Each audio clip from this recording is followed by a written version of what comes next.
A tourist looking for a good time gets a shock when he discovers an abandoned baby in his hotel room. His troubles only get bigger when he reads the note with the baby and discovers the child is his. Sam walked straight to his hotel room window and smiled as he took in the view of the street outside. Although he'd traveled annually to Cuba for business for the past few years, every visit still excited him. Sam was a nobody back home, but everyone treated him like a king here. Sam had a business meeting lined up for lunch the next day. That meant tonight was free for partying, and Sam knew all the best nightclubs in the area. The bartender offered him his first drink on the house when he arrived at his favorite club. Sam danced and drank, and a few hours later, he returned to his hotel room with a beautiful woman on each arm. No woman back home ever admired and complimented him so much as these two did, and Sam was in heaven as he let them into his room. Sam's delight faded when he turned on the light. Somebody had piled his clothes on the bed and his suitcase lay on the floor. The suitcase was shut and jerked across the floor as if alive. "Have you been robbed?" one of the women asked. Sam was circling his suitcase. He gently kicked it and leaped back in fright when a child cried out. He quickly opened the suitcase and gasped when he saw a toddler curled up inside. "This has got to be someone's idea of a joke," Sam muttered. "Look, there's a note." The blonde woman leaned over and unpinned a note from the child's shirt. Sam snatched it from her hands and opened it. "I have worked as a maid in this hotel for many years, so you should remember me, Sam. 2 years ago, we had sex in this room, and I fell pregnant. I thought I could raise our daughter alone, but I was wrong. She deserves more than what I can give her, so I'm leaving her with you. Her name is Dunya. Please take good care of her, Papa." "No freaking way!" Sam dropped the note and skidded backward, away from the child in his suitcase. He couldn't be a father. He didn't want to be a father. Coming to Cuba was the highlight of his year, a time to let loose and have fun. This was not fun. The toddler reached out to Sam, fell over the edge of the suitcase, and burst into tears. Sam stared at her in shock while one of the women bent down to soothe the child. "It's okay, little beauty, you're—" "Phew!" The woman leaned back and flapped a hand in front of her face. "You are a stinky little lady. Something very bad has happened in that diaper. She needs to be changed." The second woman looked inside the suitcase. "There are no spare diapers here."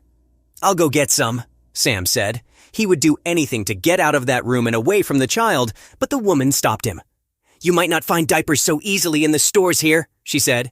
"I will take one of your shirts from the bed there and make a diaper for the child." "My shirt?" Sam stared at the woman in horror. "It will be fine. My sister has done this for her babies before." The woman smiled at him. "You may be lucky and find diapers at the store. You must also look for formula and baby food. We'll take care of the little one while you're out." Sam exited the hotel in a daze. In one day, he'd gone from a man looking for a good time to a father whose shirts were being used as diapers. Sam woke the following day when Dunya started pulling his hair. "Stop that!" Sam pried her chubby fingers off his hair. Immediately, Dunya's giggles turned to heartbroken sobs. "I'm sorry, please stop crying." Sam pulled a funny face at the child. "Look, Dunya, don't I look silly?" Dunya turned red in the face as she cried even harder than before. Tears poured down her chubby little cheeks. In desperation, Sam lifted her into his arms and started singing a nursery rhyme he'd learned as a child. Dunya's little fingers immediately went back into his hair. Sam couldn't take this much longer. He set Dunya down on the bed and gave her a stuffed toy he'd found when he went shopping the evening before. Then he rushed downstairs to the front desk.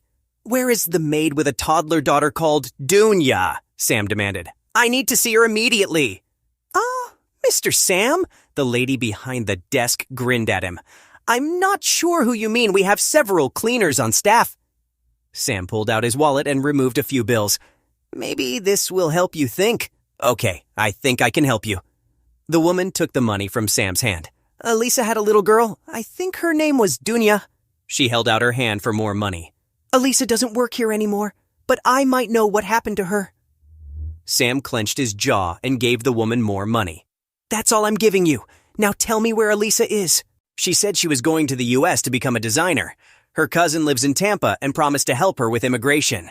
"She's left the country?" Panic washed over Sam. Returning the child to her mother would be more challenging than he thought. He pulled out his phone and was about to search for the next flight to Tampa when an alarm sounded on his phone. He'd forgotten about his business meeting.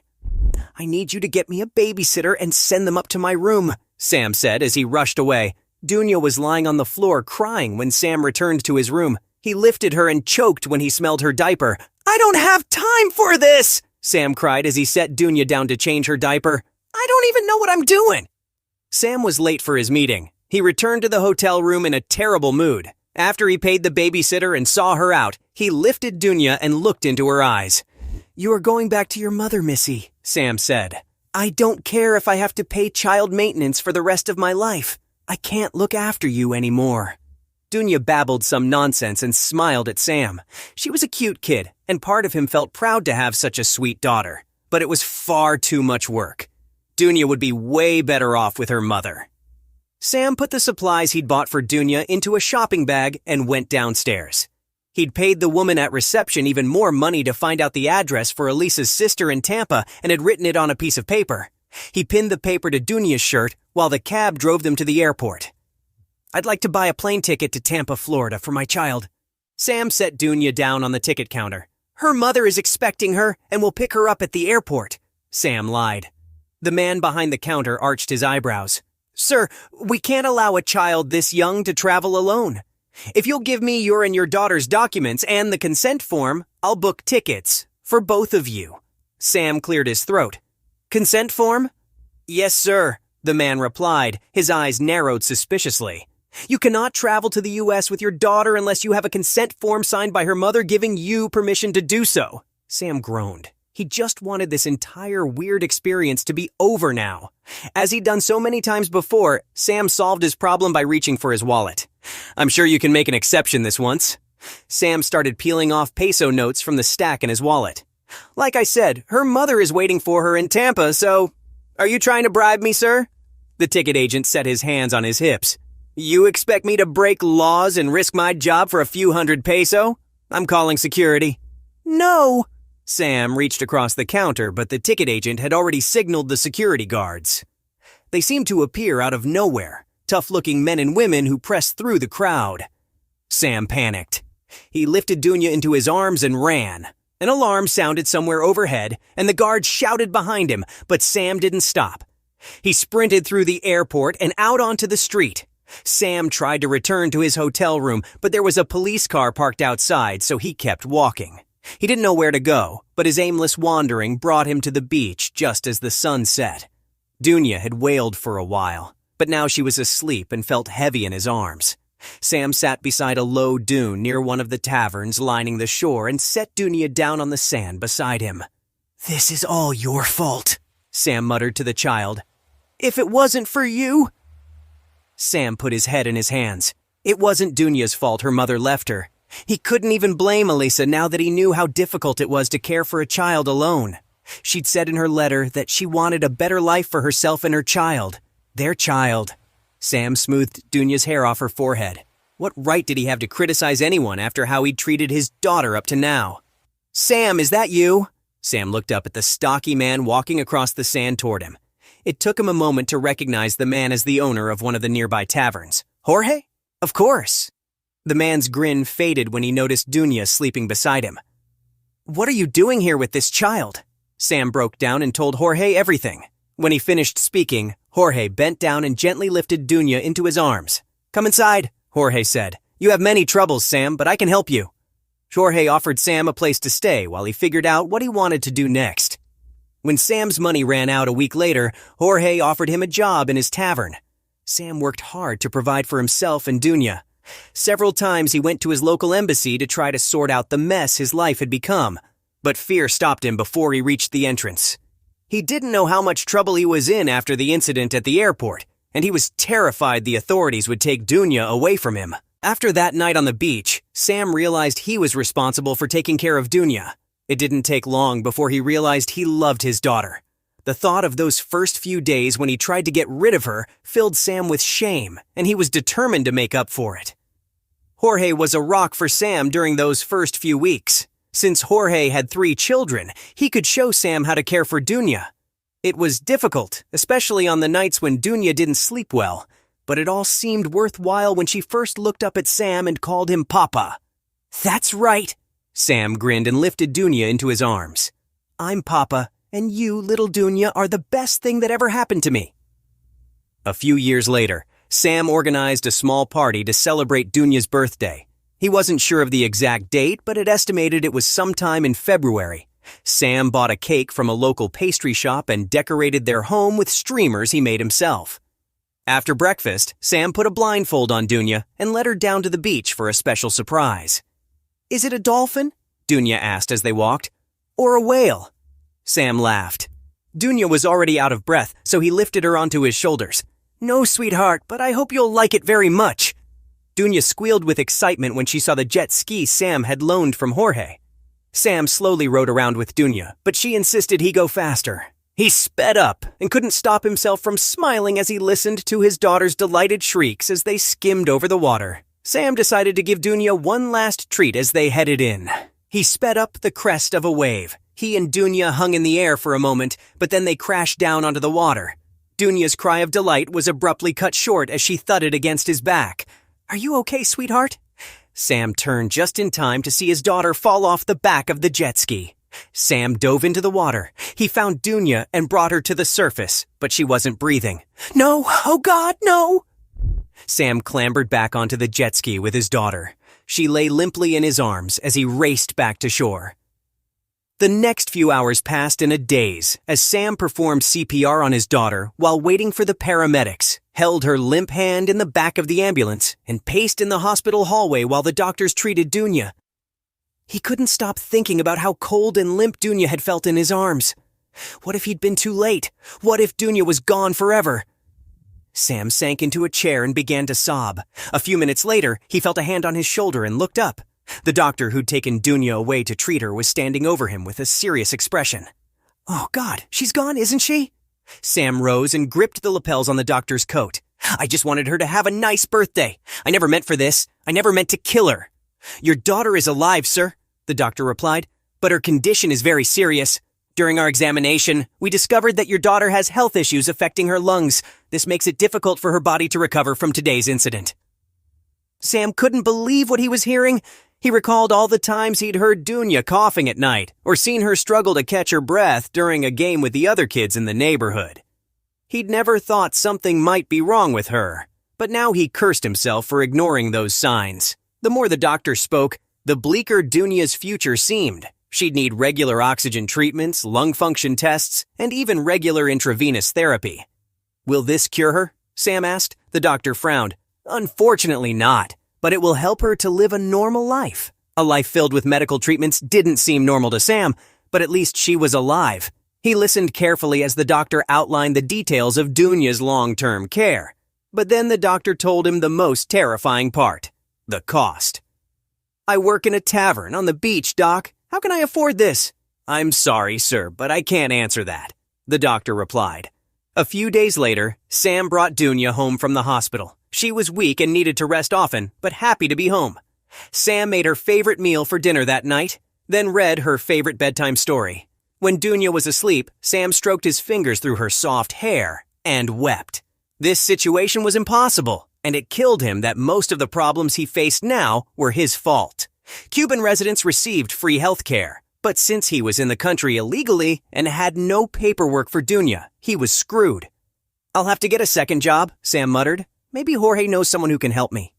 Sam tiptoed outside so he wouldn't wake Dunya and phoned his friend. After a short conversation, Jorge promised he'd ask around about a second job for Sam. When Sam reported for his shift the following day, Jorge was waiting with a smile. "I have good news, my friend," Jorge said. "Someone I know is interested in hiring you."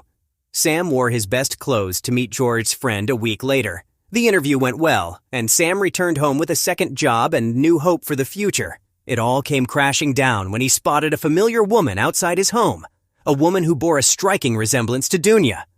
"You!" Sam broke into a run. "I know you! You're Elisa, Dunya's mother." The woman lifted her chin. "I've come to fetch my daughter." Sam stared at the woman in shock.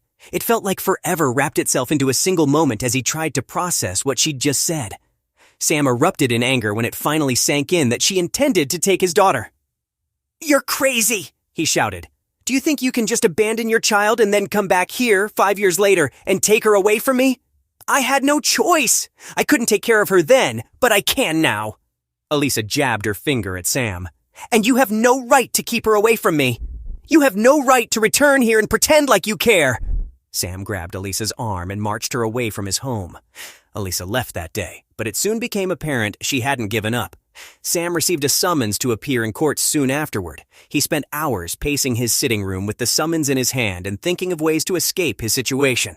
The following day, he discussed the matter with Jorge and asked if he knew someone who could help him and Dunya disappear.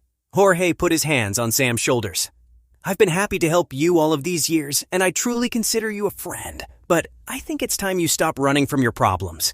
It was hard for you when Dunya came into your life so suddenly.